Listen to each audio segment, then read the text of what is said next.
Welcome back to another technical deep dive here in the debug zone. Today we're tackling a big question and breaking it down with insights from other users.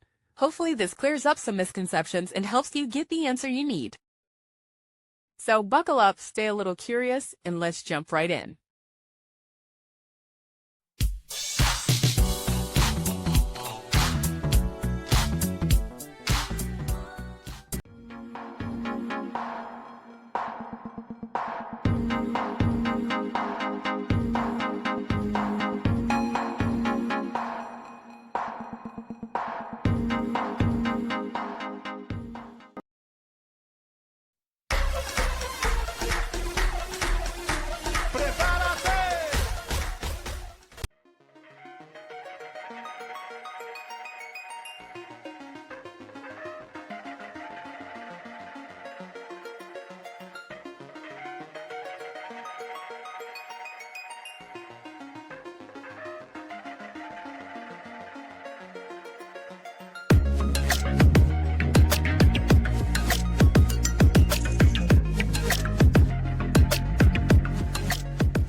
And that's a wrap.